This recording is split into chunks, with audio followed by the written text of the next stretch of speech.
everybody, Ryan here from Android Coliseum. I'm going to do a quick unboxing of, this is the HP Chromebook x360. I feel like that's like supposed to be an Xbox or something.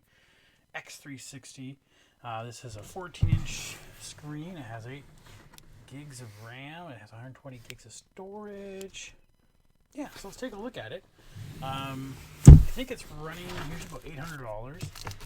And then what's on sale, I think right now for about $700 or $600 or whatever, with the special sales on right now.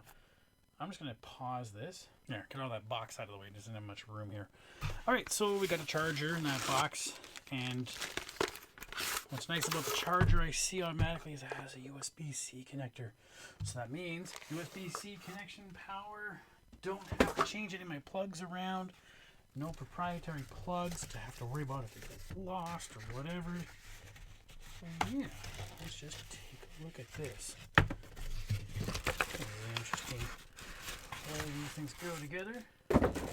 So it's a 14-inch screen, so it's a little bit bigger than the that I just reviewed the other day. And the fact that, 16 by 9 widescreen means it might be feel a little bit smaller for a 14-inch screen. So let's take a look here. Ooh, that looks kind of snazzy. Okay, so that's booting up. Let's take a look at what we got here.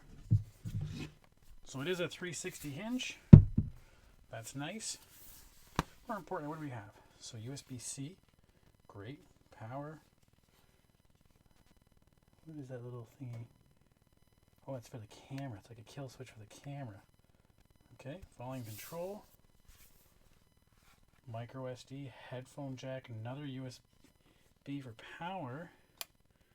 And this little thing. Oh, it's a USB connection. Yeah, USB. Well, that's pretty cool. So, nice, it looks like it can do power on both sides. And we'll have to test that out. But yeah, I'll give it a try and let you guys know what I think. Alright, if you have any questions, by all means, just shoot away. Thanks.